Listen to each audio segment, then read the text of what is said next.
Okay, thank you, Dr. Hefner. And that will bring us now to our public participation. We have two people that have signed up, and I will tell you all that the board welcomes and encourages public participation, and we respectfully ask that you adhere to the procedures and decorum provided in board policy BEDH, public participation at meetings. Your comments should be limited to 3 minutes, and they will be. Mr. Harris is over here, will keep time. And questions asked during public participation and placed in writing will receive a written response in a timely manner. So we appreciate your help with all of that. And the first person I would call up is Melissa Palasois, and I might have mispronounced that.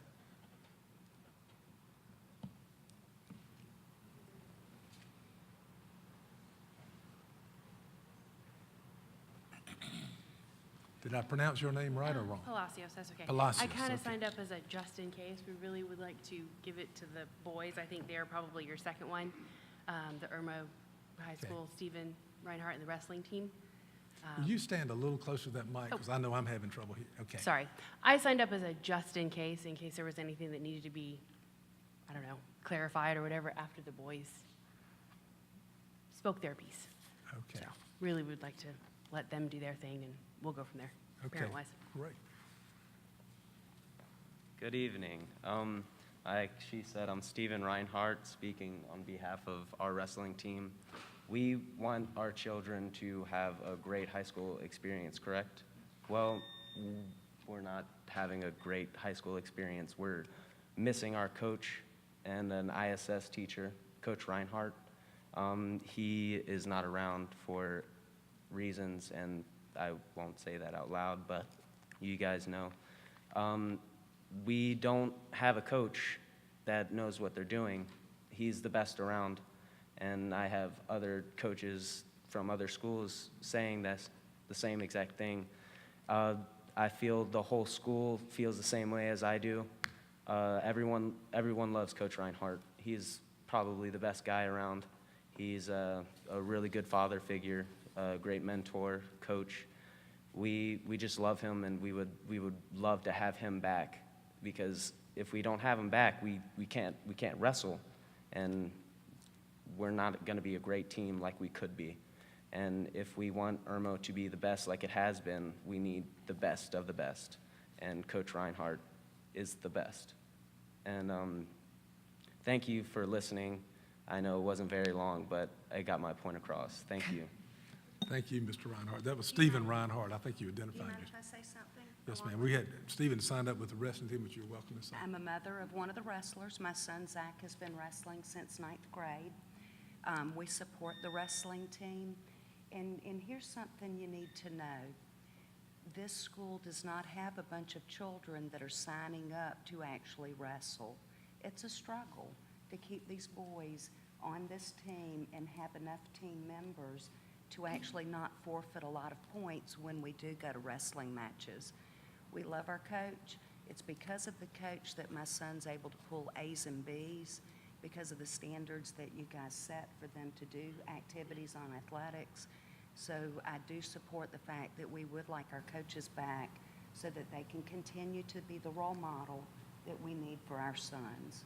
Thank you. Thank you. Ms. Palacios, do you need to wrap that up? Are we good?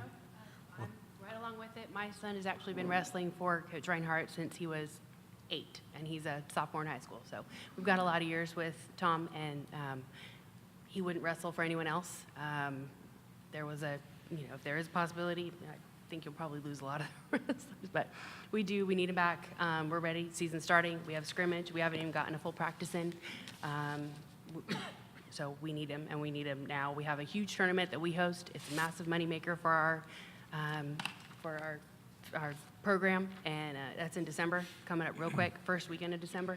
So we need to get on ball, and we need to get wrestling, and we need to get organized. So we're just really hoping for an expedient resolution to what is going on right now. That's really what we're hoping for. All right.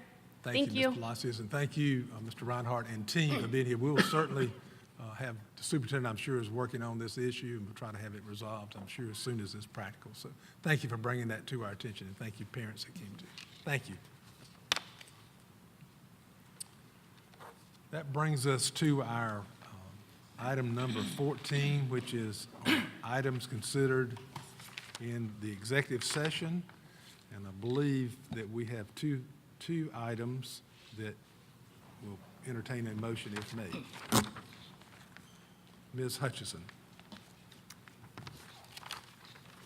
I recommend that the board authorize the administration to purchase property shown as tax map 001920-02-004 containing 1.868 acres. The consideration for the purchase is $175,014. The property adjoins the Irmo Elementary School site. Okay, do I have a second for Mrs. Hutchison? Ms. Baumgartner seconds. Is there any discussion? Ms. Hammond? While I'm never opposed to the purchase of needed property to operate our schools, I cannot vote yes tonight without having some information that I feel is critical to the purchase of this property. I have concerns about a retaining pond, which exists on the property, and my fears it could become a liability to our district.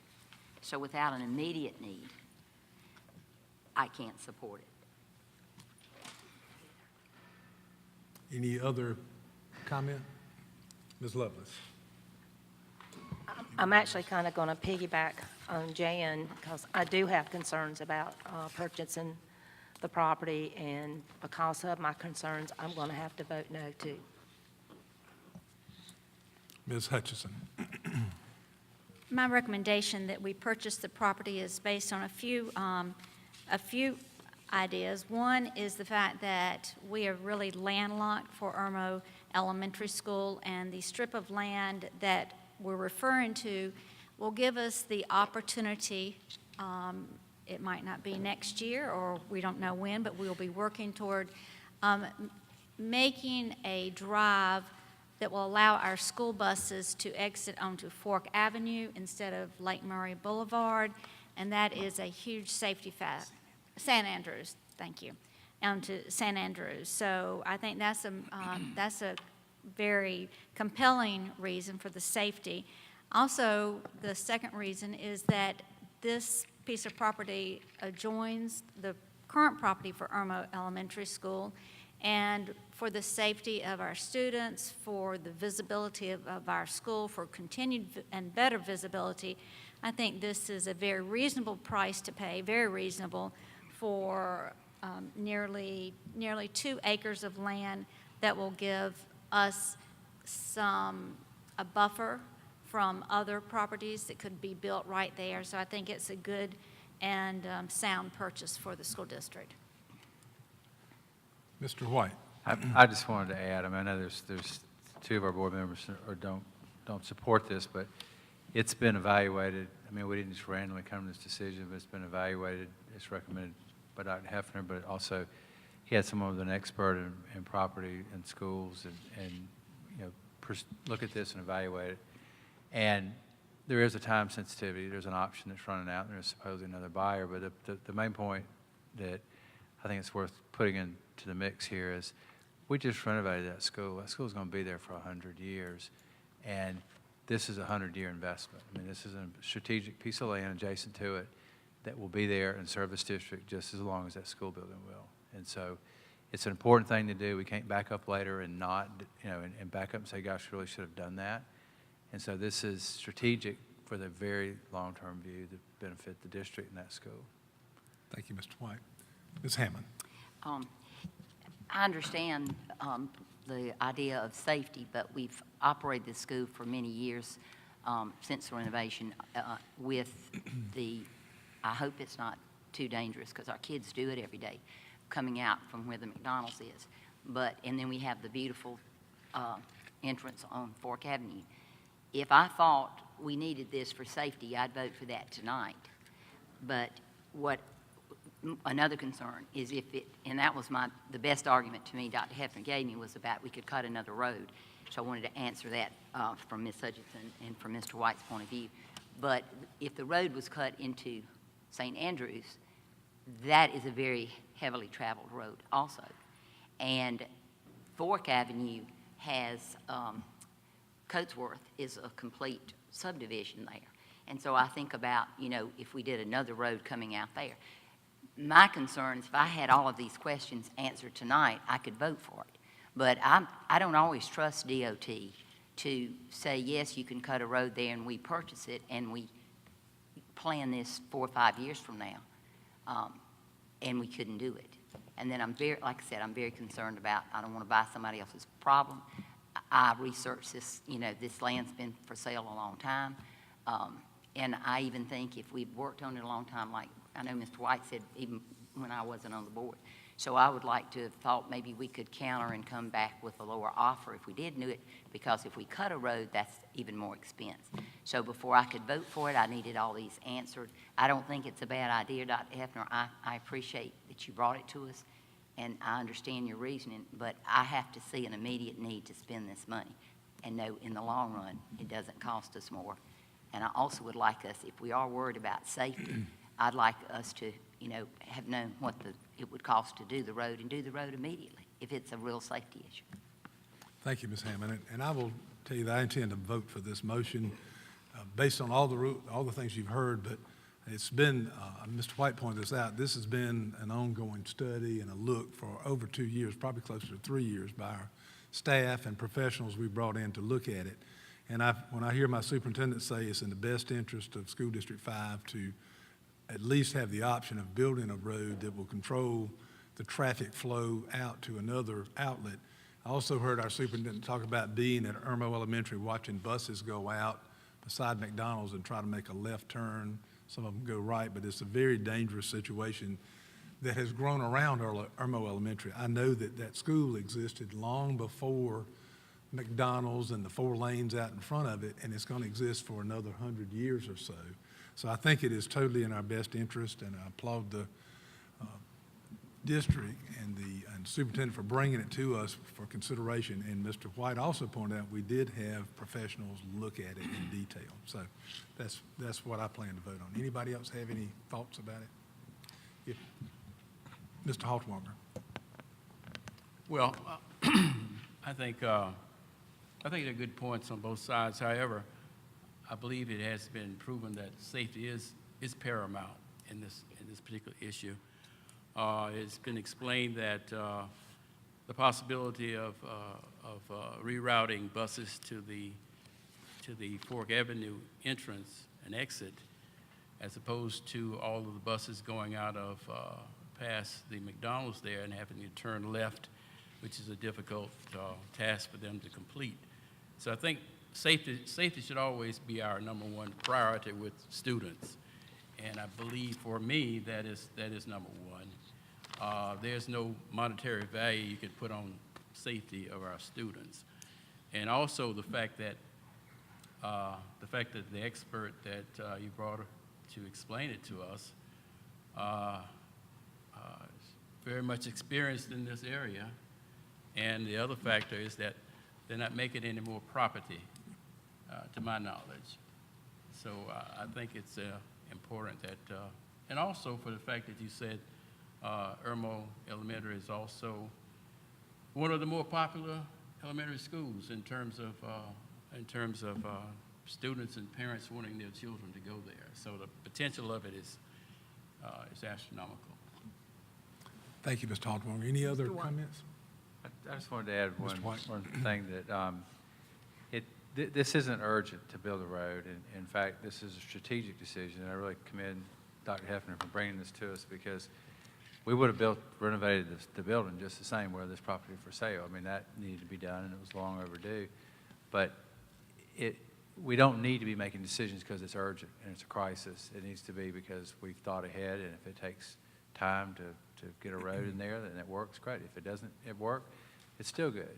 And the fact of the matter is, we should be making decisions well in advance of something being where we have to urgently act to do something. So I don't see that as our criteria to move. And in fact, it may not be here. If we later decide the road was urgent, the property may not be available, or may be available at a higher price. So thinking strategically and moving ahead and planning ahead is, I think, better for the district, and better for the students, and better for our future. Thank you, Mr. White. All right, Ms. Baumgartner. I just want to say, every time I go by Irmo Elementary and see the McDonald's in front of it, that just has a glaring, it's hard to even see the school. And I wish that the boards of previous years had had the insight to have obtained that property long before McDonald's did. I don't think we could ever obtain that property. So I'm glad that we kind of have a little buffer with this piece of land. Thank you, Ms. Baumgartner. Great comment. All right, we've had discussion. We have a motion and a second. All those in favor of the motion on the floor to purchase this property, please raise your hand. That's 5 people. All those opposed? That's 2. And that brings us to our second item from executive session, which are personnel issues. I'm sorry, passes 5-2, I'm sorry. The second item we have is our personnel items, and do I have a motion? Ms. Baumgartner. Mr. Chair, I move that we approve the selected employment items as shown in Exhibit A. We have a second. Ms. Hammond seconds. Any discussion? If not, all those in favor? And that passes 7-0. Thank you very much. That brings us to item number 15, which are superintendent's goals for 2015 and 16, shown in Exhibit D. And All right, thank you, Mr. Chair. You have before you a revised draft of for my goals for the current school year. The changes that were made from our last meeting are noted in red. Goal 2, I just changed it so that the wording was more clear, hopefully. And the same thing is true in Goal 3 per your request, trying to take as much jargon out of that as possible, educational jargon. However, this goal comes right out of our advanced ed report, and so I did need to use some of the same language that they use, but basically trying to clarify that. On Goals 6 and 7, I inadvertently listed the goals we had, the measurements that we had for the previous year there on our first list rather than the ones I'd intended for this year. So those have been changed to reflect the ones that we're working on during 15-16. And on Goal 10, per your request, we added number 4, communicating with regard to ensuring effective and efficient utilization of the district's fiscal and fiscal resources by communicating the district's current and future financial challenges to our local business leaders and to our local and state level policymakers. Added that per your request at the last meeting. thank you, Dr. Hefner. Anyone have any, Ms. Hammond, any questions? I have a question. This is just for information. I think it was Mr. White's comment from the last one that you did this. Have we, and I know you talked about like our little, when we've had like, I want to call them a coffee or something where we've invited them to the district level. I ran into a couple of our, I ran into Chip Huggins, who's our House member, and he asked me about a meeting that I think Mr. Gant and Ms. Hutchinson had with Mr. White, and he asked me if we had discussed it, and I made the assumption it was this goal, but I didn't know. I wanted to see if we had any update from how that went. I think Chip said he was the only one that got to come, but I was thinking as to see how this had gone, having it, was it better like that, Ed, to be privately with y'all? No, it wasn't that it was private, but we can't meet as a Yeah, board. you can't have 4, I know. And so I basically went with the board, 2 of the board officers, and Dr. Hefner and Lynn Richardson, and we've met, and this is our strategic plan to deal, because this is a real issue. It's a real issue with our businesses having to bear the brunt of the our finances, but what we showed in our budget session is right now we don't even get enough money to pay the cost increases that we're required to pay. And the next 4 to 5 years, that's going to be a serious problem. And so we approached Chip, who's in the House of Representatives, and Huggins, and I gave the same presentation we did for our budget.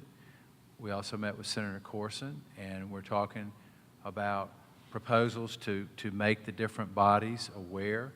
I think it went very well with Chip, and Chip had some ideas about somebody else. We're probably going to give more presentations. And then I think the most revealing thing for me with our presentation with John Corson was he sat there, and this is just incredibly important, but he sat there and he was very, positive, and we just showed him the facts. But he said, I've never heard this. And Lynn has a chart that shows since they changed the funding of schools with Act 388 in 2005, where the growth in revenue for the 82 school districts in this state, we're number 81. We're next to last. We're being left behind, and it's not deliberate. It's not intentional. It's just this is a hard thing to see, and it was because of the questions we got in budget.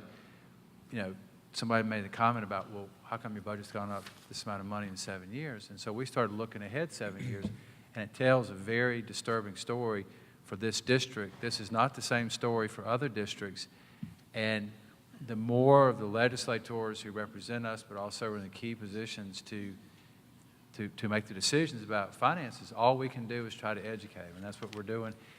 I don't think it lends itself. I mean, the first session, I invited them to our office, my office, because we have, facilities for PowerPoint.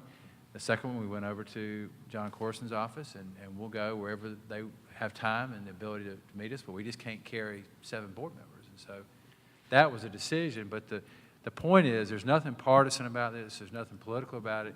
It's just bringing them to a level of understanding, because you look at it and you realize I don't think anybody intends to starve this district, but we don't have any way to change this except communicate and educate the General Assembly. And that's why I want Steve to be a big part of that, because it's more than what we can do, but it's going to be a consistent message. If we meet with the local business leaders, et cetera, but it's just going to be a constant to bring people's awareness up to where they can talk about this and see it and know what's really happening to us. Ms. Hammond, and before I recognize you, I'll let you know that you mentioned we annually meet with our legislators we had and that. county council, and we will be inviting them to do that again, and I can fully see this being presented to that group. And I that was think what what I Mr. wanted to White, and I ask. can't say it any better than he just did, and not even close to it, but it's an effort to educate the folks that can control our destiny, and other districts also. But we're headed down a path financially, as wonderful as all these audits are and things are going, there's a point that we won't be able to fund what we do because of things in place that are not funded, and one of those is the teacher step increase, and as you apply inflation to that, and a year after year. So it's an awareness factor that's trying to be solved. Let me see if anybody else had anything for Ms. Hammond. Well, it's on this same thing. Well, good, because I answered, that's what I thought it was, and I knew that we talked about it. But I was going to ask you, with the one-on-ones, did you have, and if you want to wait to present to the rest of us what happened, I'm just interested, did they have any insight as to how districts like ours, we're not the only one, there are several districts that are sort of in the same boat we are, as they try to come up with that equitable funding? And did they say any, concrete ideas that they can take back to the actual lawmakers that can, help some of the districts that are more like we are out? Right, and I'll speak again, I'm going to let Mr. White speak too, but I think the awareness factor for It's the both big of the thing. legislators we met with, this was something they were not aware of. They were both very interested, and they both gave us reference to the next step they thought we should take. And this principle applies basically to high-performing districts with growth, and that's where we are. And if you look, our growth is housing, and we'll begin to pick up with that again, but we don't have a lot of other base out there. So it presents a particular problem, but high-performing districts similar to us, and there are not an awful lot of those out there, but they are out there. Well, I support the idea that Mr. White, when he added this to the goals, I think it's good to communicate back to the rest of us Right. that we're not part of it. Because then I could have lobbied him right there, in a social setting. Because he said, well, I thought you would know about it, at least what they brought to us. And I said, well, I think I know, but it And I will wasn't tell you, official that I was told. I'll this was a continuation. If you saw it, you'd say, well, I've seen that before, about twice during our budget Yeah. presentation. And I knew he presented the same thing he had presented. Mr. White? Yeah, and I think that is the point. It was the same session, the same PowerPoint slides.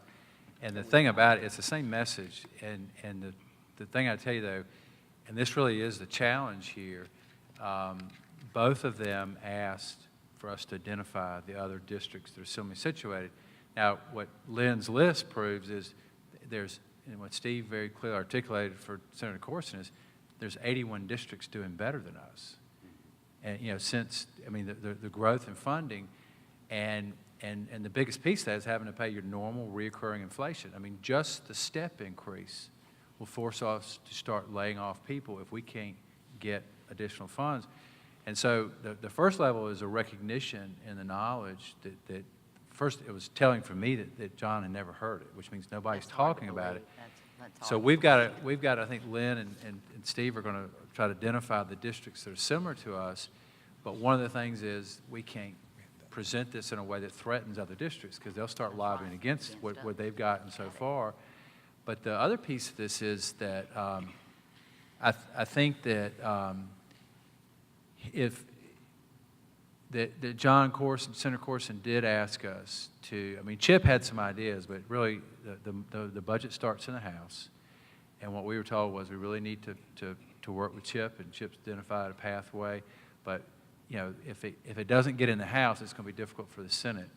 And so what John Corson had some ideas, but at the same time, it is something that we've got to, Senator Corson asked us to give a definitive request. We didn't make a request when we met with both of them. We said, here's our position. We can't fix this. And we need people to start talking about it, looking about it now. Well, Senator Corson said, come back with a definitive, specific policy request and then specifically what you need. So part of what we're doing, and we're going to probably be talking more with Lynn, is trying to articulate a way. Because at the end of the day, what we showed them, and I know you're a Chapin resident, and you're very sensitive to the tax increase, as we all are, but what we showed John was it's impossible without the full amount of the tax increase every year, and you're still not even going to be keeping things afloat. But we need a way to take the pressure off the businesses in this community that are disproportionately bearing this burden, because we don't have as many businesses, and that's one of the factors. But I think the idea is there needs to be a request, and we'll be working with Lynn and maybe talking with the board, that we at least get enough funding every year from the legislature to pay our cost increases. And that the millage is not something we have to raise every year just to survive. And that's not the scenario we're in today. And we can't change that. And so I think there's more work to be done, but I think the idea is that, I'm volunteering my time to go with them, and it'll be strategic to have, a couple more of these sessions before they could get, really kick off live in the General Assembly. But when that goes, all we can do is hopefully they understand it and they will move. And the other piece of this is at some point we want to reach out to our business community, because we need them to be communicating as well with our legislators to say, you need to get behind this. And they've got to understand it too, or they're going to just oppose us. They're going to think that there's a way that we can get by without raising millage, but it's impossible mathematically for this district to stay intact if it doesn't change. Thank you, Mr. White. Ms. Hutchison? I was, two things. One might suggest that it would be helpful for the rest of the board members to get a copy of the PowerPoint, or because it showed the slides and the step increases.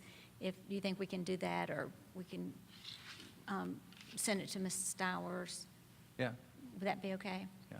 And the second thing, is when Mr. White mentioned that Senator Corson said, well, this is news to me.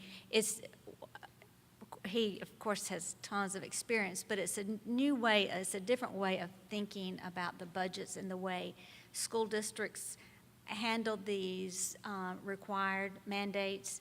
And so it was looking outside the box, and that Mr. White presented to us during the budget.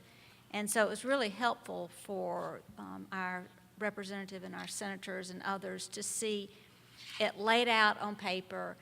This is, here are the pluses and the negatives. And one particular slide that Senator Corson brought us back to is to show how the step increases, each year, that compound. So it was he understands it all, but it's just a different way of looking at something that he's heard about, forever and ever. So that's really been very helpful. Thank you, Ms. Hutchinson. And Ms. Hammond, this is just one small piece, Of big this piece goal, right. of superintendent's goals, but I will say this will be easy to do. The meetings that took place happened pretty quickly, and that they all happened since the last meeting. That's how quickly it took place. When Senator Corson says, I've got a time slot X day, can you come? People pretty much rearranged and said, we'll go. But I will tell you this, as we know of, I'll make sure we give a periodic update of any meetings or any results as we go forward. And I think it's a great idea to get those slides out to everybody, again, just to refresh, because that's the presentation. Same thing we talked about in our budget. Well, I think that's the point I'm making. I know that we all stand together on proper funding, as a board. But, it just would be good to be informed, because, I did have the deer in headlights about the meeting, because, he said, why wouldn't some of you others come? And then I said, well, we can't have four together. Right. And, but I wanted to be informed, and it's good that I was at the meeting, and I did. I promise you, I went straight back to this, and I tried to call Dr. Hefner to be sure I'd said the right thing. But I said, I think I know that's our new goal that Ed himself, suggested. So I said, that's probably why I don't know about it. But I would like to know, is it going to be, as you say, we need to be specific, in identifying?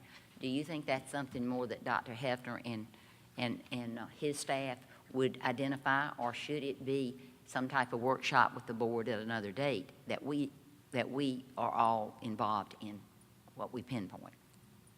I think what we've done to this point in time is just share with them the same information that was shared during our budget Yes. process in June.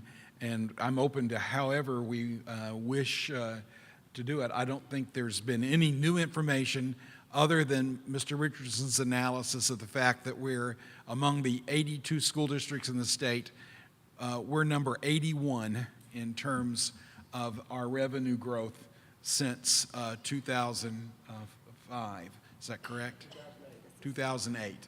And so it's just getting that information out there. And it's the same information just to whatever audience So nothing we can new, find. right. And, right.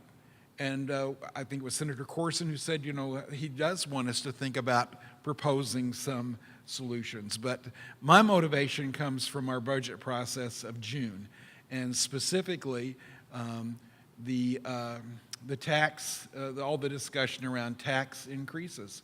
And what we know is that unless something happens with the state system, the way they fund public education in the state, we're going to struggle to stay even. We're going to go backwards. And so that was the presentation Mr. White put together back in April. And so I think it's very,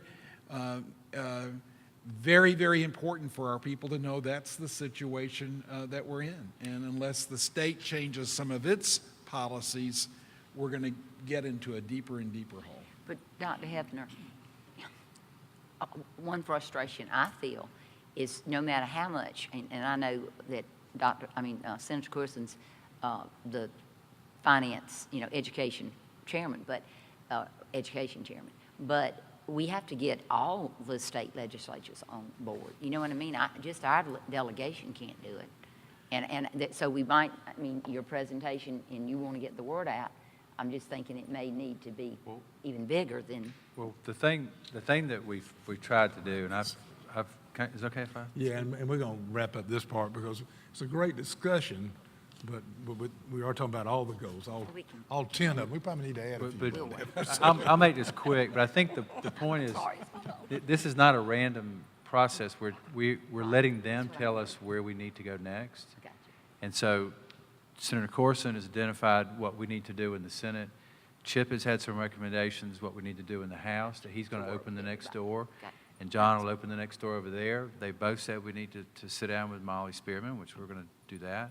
But I think the other thing is, we need to just do it, and then we need our business people, and we need to identify the other communities, and we can't do it all here. I agree. And so if we get other districts that are similarly situated that want to also participate, that they need to be on a parallel track.